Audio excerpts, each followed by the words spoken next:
The ancient Greeks produced some of the most astonishing buildings in history. But it was on the small island of Rhodes that a giant was created. The islanders set themselves an unprecedented technical challenge to engineer a statue of superhuman proportions. It was the greatest statue ever built, a giant celebration of victory, and a lost triumph of engineering that has baffled experts for centuries. The Colossus once guarded the harbor to the island of Rhodes. It stood for nearly a century and was one of the ancient wonders of the world. At 110 feet high, it was nearly as tall as the Statue of Liberty, built over 2,000 years later. With the help of archaeologists, it's possible to rediscover the techniques the ancients used to construct the largest bronze statue of all time. And with the help of structural engineers, we can piece together what the Colossus may have looked like.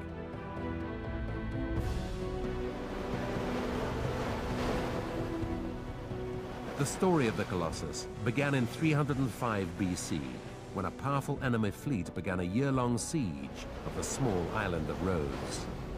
The attackers far outnumbered the small island's population, but against all odds, the islanders defeated them. To celebrate their surprising victory, the Rhodians decided to build a giant bronze statue of their sun god, Helios.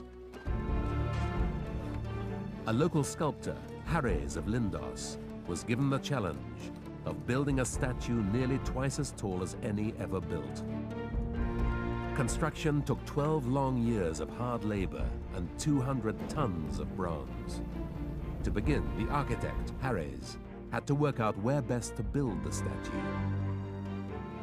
Well, as an engineer, the key considerations the sculptor would need to think about in finding a location for the Colossus would be, firstly, the visibility. It would have to be in a prominent position overlooking the harbour. Secondly, it would need a really strong rock foundation to be built upon. Early representations of the Colossus show the statue astride the harbour. This convention continues today, as in this recent commercial for a communications company. But would it have been possible for the statue to have stood like this? Well, the old harbour here at Rhodes is in a natural bay, but still the mouth of the harbour is very large compared to the height of the Colossus. This tower on the right of the harbour mouth is about the height that the Colossus was, and you can see how ridiculous it would be that it could stand astride the harbour mouth with its legs at an impossible angle, very difficult to support. Recent archaeological finds have now convinced experts that the Colossus stood on the hill overlooking the bay, where a medieval castle now stands. Further evidence of a sanctuary to the sun god Helios near the castle suggests that this was where the Colossus had once stood. There was no precedent for a statue of this size, so at every stage of construction, Helios was taking a step further into the unknown. He decided to build a wooden frame over which he would hang beaten bronze panels. Starting at the feet and working upwards, the Colossus was supported by a mound of earth as it grew to over 100 feet high. The island of Rhodes was renowned for its bronze work, which was a major export.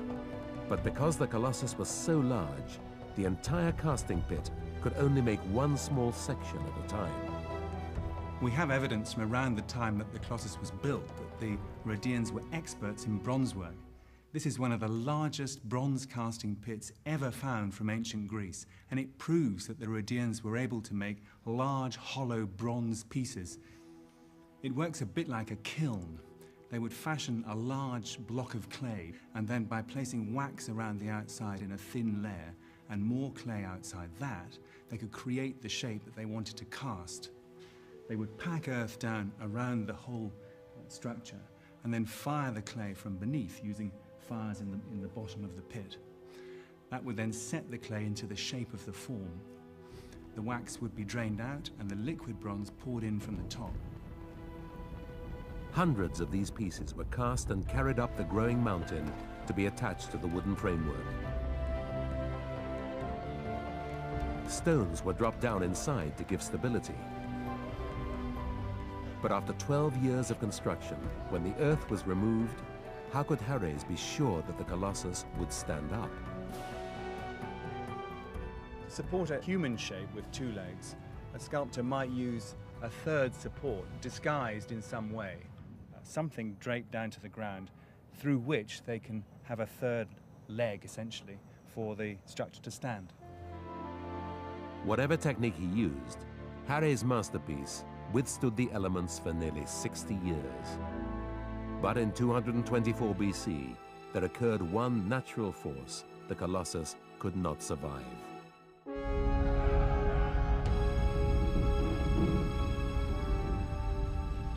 An earthquake doesn't just shake it backwards and forwards, but it would also twist it. And twisting the top of the tripod would break the connections between the legs. And at that point, given that the ankles are secured in the ground, it's the knees that are going to be the weak point, and that's where it would buckle.